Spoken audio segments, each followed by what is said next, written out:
अच्छा पंचे, आप सबके बीच में ये दूसरा भाग गाजागढ़ की लड़ाई। ये हर जब झंडा गड़ गई साहब, तनी कम से कम आप लोग लाइव सब्सक्राइब करत रह। हमनी के कोनो नौकरी चकरी ना बा, आना कोनो खेती बाड़ी कल जाला। तो आप सबसे हजोरी बा, बिनती बा कि तनी लाइव सब्सक्राइब करत रह। उहे हमनी के मिलेला, दोसर कुछ मिलेला ना साहब।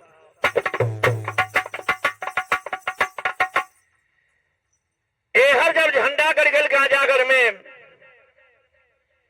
तय पंचे हर जब जयचंद्र हार के सामना करना पड़ा। जब हार गईलन तया के दरबार में बैठल रहलन, अपनी यहां सोचे लगलन कि आज छतरी का पानी चल गई।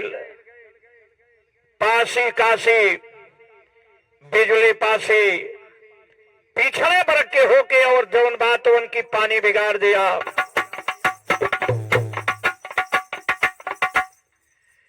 लेकिन ये निया पगरिया रे दादा, अरे छतरी कड्डू भी रह गईली।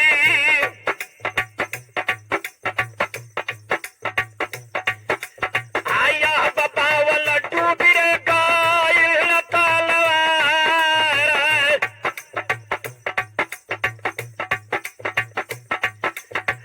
हमरो यतेगा पावनावा में डूबी गईल। आया बराज बैठल रे बंगलवे में पाया।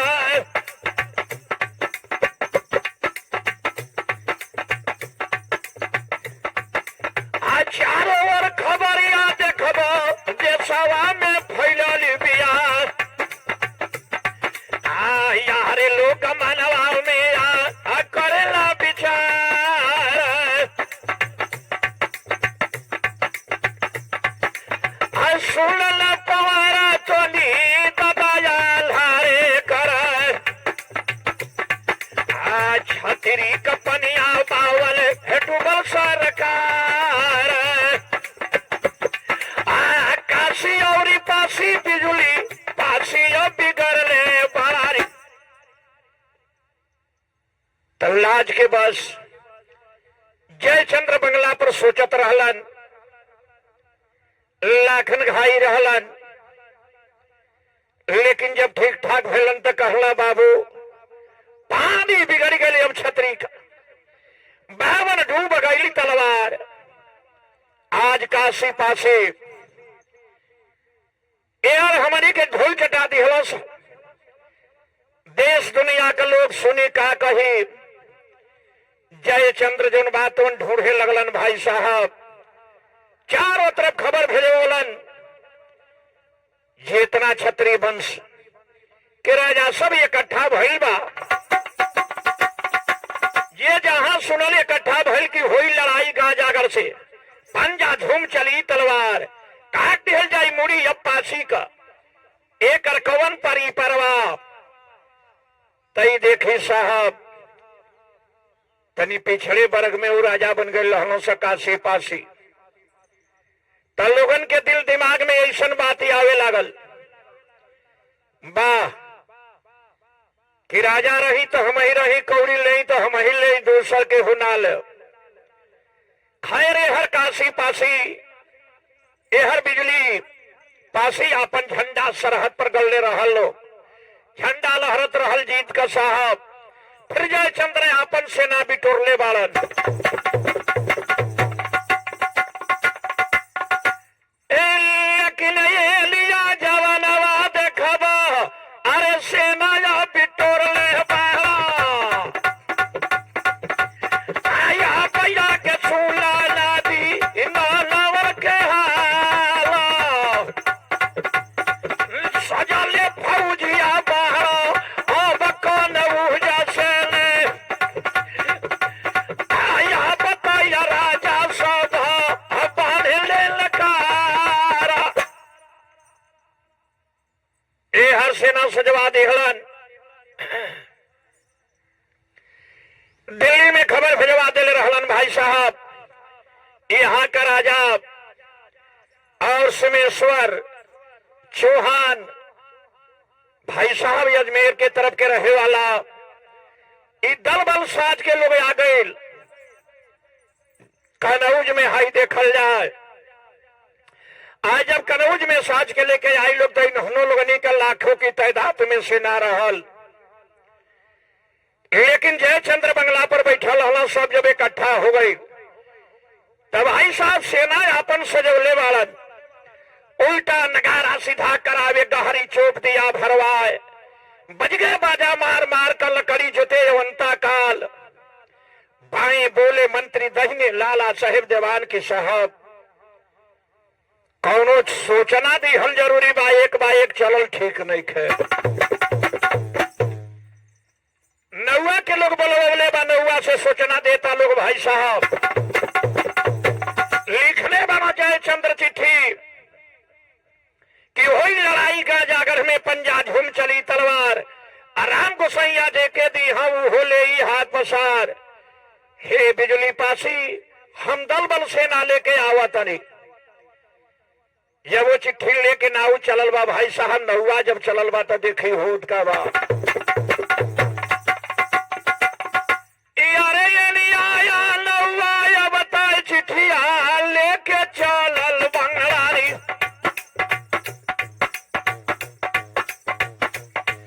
आया पंच मनबा बतिया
जागर में पहुंच गए बा नाऊ बिजली पासी अपन बैठल रहला बंगला में पान कुचत रहला नाच होत रहल भाई साहब अब हिल करोड़ क्षेत्र में जितना लोग मारल गए रहल लहू लोहन जमीन बा कुकुर सियार खा के अघा गई रहल लेकिन अब ही वही तरह कितने हड्डी लाश पड़ल बा। नौवा वो मैदान देखत गई तो कहला जे हे भगवान फिरो लड़ाई लागत या अका होई कोनो ठिकान नाही बा। लेकिन तावले या नौवा देखब अरे बंगला पजूमल बहरा आया दया के बंगला पर कोरला दबा सुना न पवरवा तलिले या बजाल हरे कहर अब पेड़ राम होला कहवे दाद पार। नौवा जोन बातों बंगला पर पहुंचल लेकिन इतना सुलझल राजा बिजली पासी रहलन उनसे काफी सुलझल राजा काशी पासे रहलन भाई कासिमगढ़ का नाव के बुला के बड़ा प्रेम से लोग बैठौले वालन आ बैठौला के बाद कहलो कि भाई नाश्ता पानी करावे के तैयारी करत लोग चिट्ठी जौन बात हो नौवा निकल ले बा। आज हम नौवा चिट्ठी देता ये सरकार, तहिया राजा पोलहन लागे, अपनी मन में किया विचार, हंस के बिजली पासी बोले, धावन सुनो हमारी बात। आप तो धावन है, लेकिन अब हिम जीव मानत नहीं खे, तो फिर आके लड़ाई कलेस, जाके बता दी है कि आके लड़ाई कलेस, मन का लालसा पूरा हो जाए। लेकिन हमनी के दबाव में कौड़ी देवे वाला ना बानी जा। ये हर बिजली पासी जब बात कहले बना ये सरकार, नौवा वहां से चलल बा, लिख दी हला चिट्ठी, कहला जे हे राजा, जब तुम्हारी दिल में ऐसने सपना बात जाया हो, लेकिन ये लिया हरियर दादा, हरे नौवा या बथैले बारी।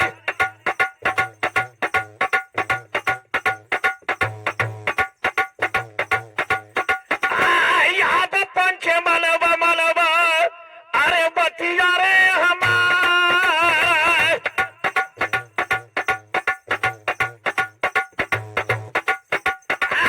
चलत या चलत नौवा, अरे कौन उज में झूमी रे गई लाली।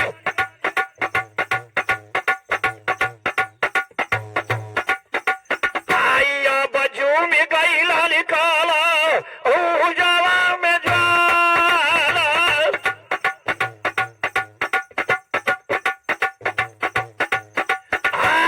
ले जाके चिट्ठिया रे दादा, हरे जय चंद्र के देले वारी।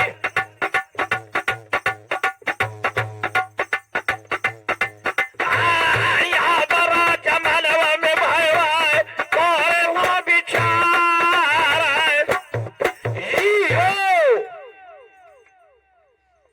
यह चिट्ठी जयचंद्र फिर दोबारा पौलन लौटान, चिट्ठी पढ़े लगला, यहाँ कबूला हो गईलन। भाई साहब तनिको भाई नहीं खे,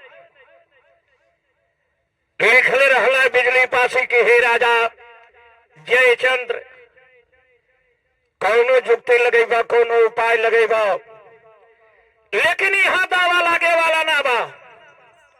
आना हमनी का तोहरा के कौड़ी दे जा, होई लड़ाई हमनी का फिर से दोबारा, पंजा झूम चली तलवार, राम गोसैया दे के दी हो, उहो ले हाथ पसार।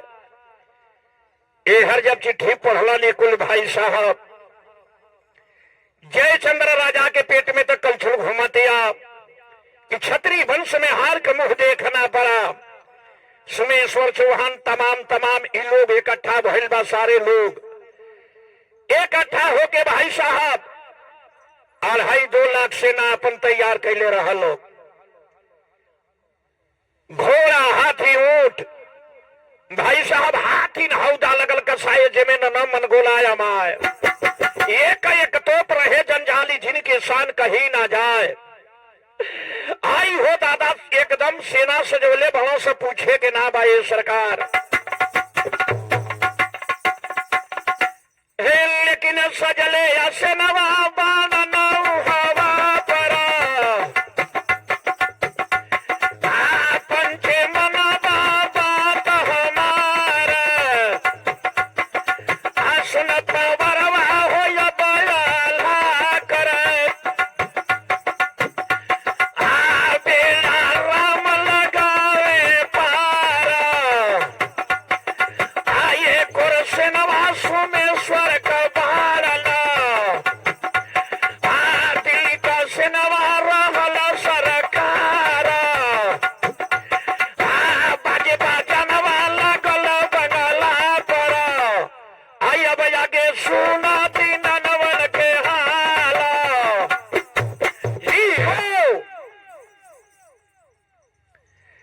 शबाजा बाजे लगल बा कनौज में भाई, उल्टा नगारा सीधा करावे, गहरी चोप दिया भरवाए, बजगे बाजा मार मार कर लकड़ी जुते अवंता काल, 52 जोड़ी बजल नगारा, 53 जोड़ी बजल करताल, 56 जोड़ी सिंगा बजावे जे में कान दिहल ना जा। जब सेना सजा के लेके राजा चले लगल बड़ा भाई, तो हाई देखल जाए पंचे जे पहली लड़ाई में लड़ल हल तनी मऊगा रहल स, तनी कुछ मऊगा रहल स, तो मऊगा का सोचत स भैया कि अरे मऊगा या मरदा देखब हरे घरवा में भागल बहा, आया बचा के झुलली तरवा गइल ना लुकाया, आई के महलिया में मऊका बलुकाइए गइल रे, आया बतिरिया बोलती बाड़ी बतिया बनावा, बचरैया तोरो रे दादा तोहरी दूल्हा रे बहरा, आया भैया के गिरो होगा या बाबा के धार जी हो। एहे मेहरारू कहतारी सके रंडी के घरे जन्म ले ले रहता, ए मर्द का काम ना हो, लड़ाई में लोग जाता आ तोहरा बुझात नहीं खे, तुम लोग महल में आके लुका तड़ा जाओ। कहली से कहले कि अरे भाई तनी सा लुका ले बेदो सब चल जालो से तो फिर हमनी का बाहर हो जाए जा, नहीं तो तोहनों का सिंदूर धोआई। कहली से जे भले सिंदूर धोआ जाए विधवा रहल जाए ठीक बाए पाती, लेकिन तोहन लोगन के सम्रागण में जाए के चाहे। भाई साहब हाई देखा सजा के सेना लेके जवान जब चलल बना हर लाखन, तो जवना अपने सेना जाती अब हवा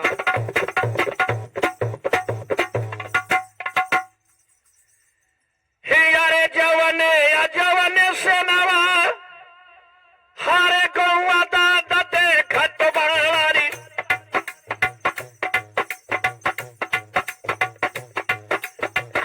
गौआ कल्लो गवारे दादा जलन पराया,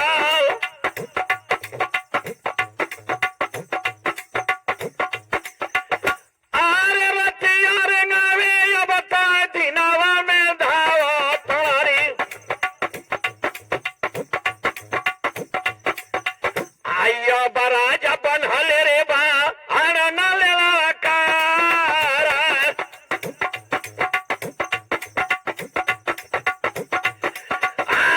दोइले डोहरिया बारो हरे गाजा गढ़वा कर, अब पंचे मनबा मनबा बतिया हमारा, दैये डोहरिया बारा न कोनो उजा से में, अब राजा बढ़ले बाहरे लड़कारा, और रात रे गावता दिना में धावा करा, अब आगे सुनला दिना लावर के हाला, सुना पवारा तनी अब हो राजा करा, अब बेड़ा राम हो लगावे दादा पारा, सुना पवारा दादा रे आधा करा ई हो।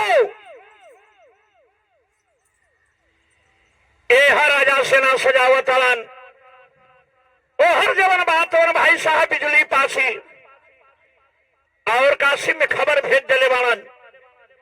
जब कासिमगढ़ में खबर गई बा, काशी पासी जब सुनले बाड़न कहले घबराए का बात नहीं के,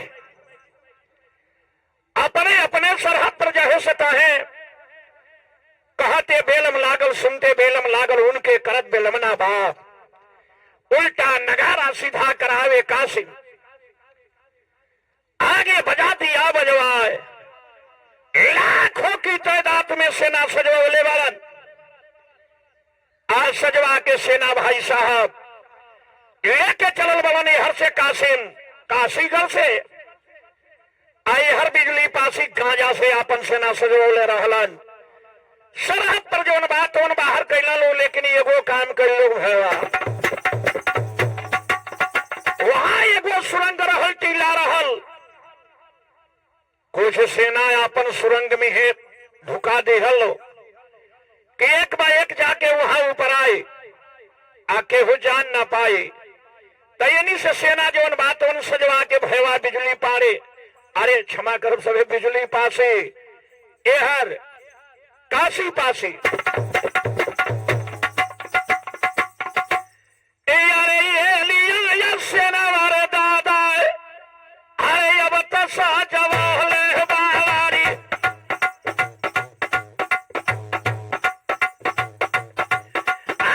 अब पंचे मनबा मनबा अरे बातिया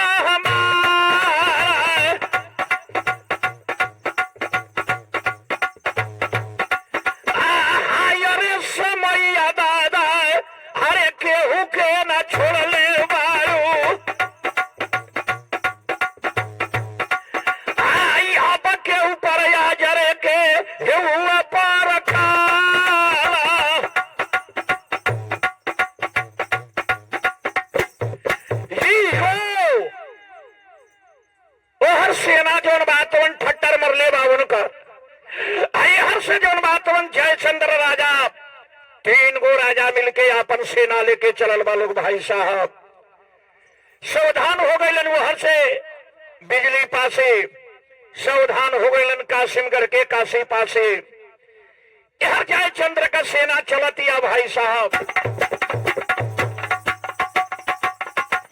लेकिन ये लिया या सेना वाले दादा हरे राजा लेके चला बड़ा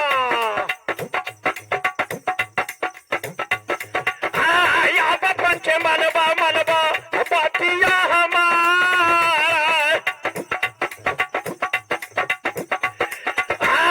रतिया रे गावे देखबा हरे दिनवा में धावा तड़ा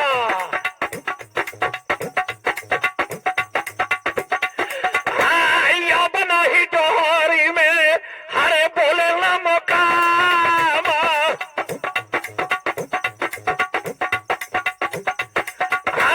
सुन न पवारा तनिले हरे भैया हरे करा अब बेड़ा राम होला गावे दादा। अच्छा पंचे यहाँ तक ले आप सबके सुनौली आप फिर अगले भाग में सुनने के आप सबके मिली बिनते हजोरी बा तनी लाइव सब्सक्राइब करत रहब साहब।